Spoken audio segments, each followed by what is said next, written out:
So, how do you build a nation? Is it just about big battles and famous leaders? Well, what if I told you the best way to see the whole grand story is to zoom way, way in? Today, we're going to do just that. We're going to follow one single family, the Kelseys, and watch how their family tree literally becomes a map for the birth of America. And that's really the heart of it right there.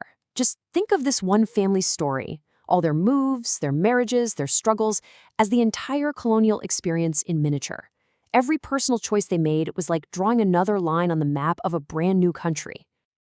All right, so where does our map even begin? It starts with a single point. One man, William Kelsey.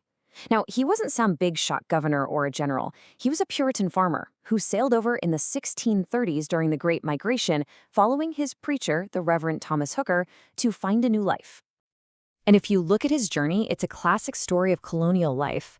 He starts off in Cambridge, which was already getting established, but like so many others, he wanted more land and more religious freedom, so he pushes west to help found Hartford, which earned him the cool title of original proprietor. And get this, even in his 60s, he wasn't finished. He moved one last time down to the wild Connecticut coast to start the town of Killingworth. Every move he made was literally pushing the border of the map further out. But a family tree needs two roots, right? For every William, there's a woman building that foundation with him. And this is where things get really interesting, kind of like a little history detective story. Because for more than 100 years, historians had the wrong woman's name on the family map. You know, this is a perfect example of how history isn't set in stone. See, early researchers got confused by a record about William's daughter, also named Bethia, and just assumed it was his wife. But modern scholarship, digging back into the primary sources, fixed the mistake. The real matriarch, the mother of this entire American family line, was a woman named Hester. We don't even know her last name, but we know her first, and her rightful place in the story has finally been restored. So, remember that last move William made to Killingworth back in 1663? Well, that turned out to be a total game changer. It basically split the family and created three totally different hubs that would shape the Kelseys for the next century. And this wasn't just, packing up the family and moving down the road. This one single decision essentially fractured the family into three distinct branches, each with its own path, its own geography, and its own future. Let's break it down. So here's how it all shook out. The oldest son, Mark, he stayed up north and anchored the family in the rich farmland of Windsor. Stephen was the one who stayed put in Hartford, keeping that connection to the colonial capital. And then you have John and Daniel, who followed their dad down to the coast, becoming the pioneers on the Killingworth frontier. So you got three groups of brothers, three different destinies, all branching out from that one original family. Now, back in the colonial world, you couldn't make it alone. Survival, and especially success, was all about who you knew. And the best way to build your network? Strategic marriage. And let me tell you, the Kelseys played this game better than almost anyone, weaving this incredibly dense social web all across Connecticut. Just take a look at the Galette connection up in Windsor. This wasn't just a marriage. It was a doubleheader. Two Kelsey sisters married two Galette brothers. This move basically fused the two families into one.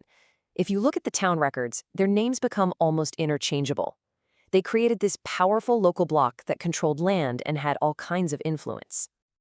And down on the coast in Killingworth, they took this strategy to a whole new level. Marriages to the Hull and Parmalee families created what one historian called a braided rope genealogy. I mean, families became so tightly woven together through marriage, generation after generation, that the entire town started to feel like one giant extended family. It was a brilliant way to keep property and power all in one place. There's actually a word for this. It's called endogamy, and it was way more common than you might think. For instance, one of the Kelseys, Samuel, married his own first cousin, Margaret Kelsey. This wasn't about finding your soulmate. It was a cold, hard business decision, a calculated move to make sure that all the family's land and wealth stayed locked tight within the network. Okay, let's fast forward about 70 years to the third generation. The original towns are starting to feel, crowded. Land's getting harder to come by. And for the younger sons who weren't going to inherit much, there was really only one option: push out and start drawing new lines on the family map.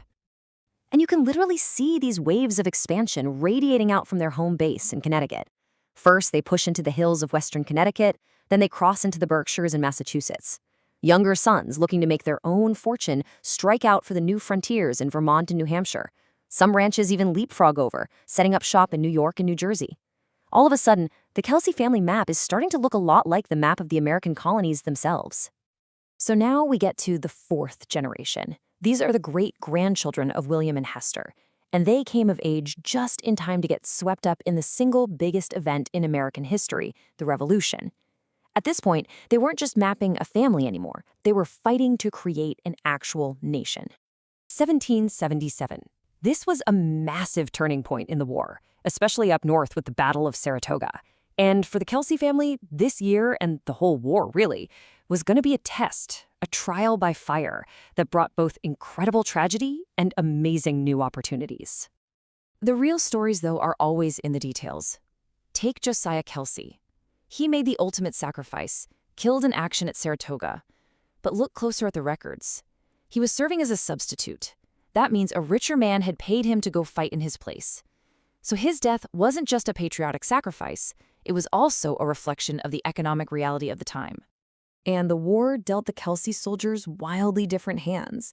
At one extreme, you have the ultimate tragedy, James Kelsey dying in horrific conditions on a British prison ship, or Noah dying in service.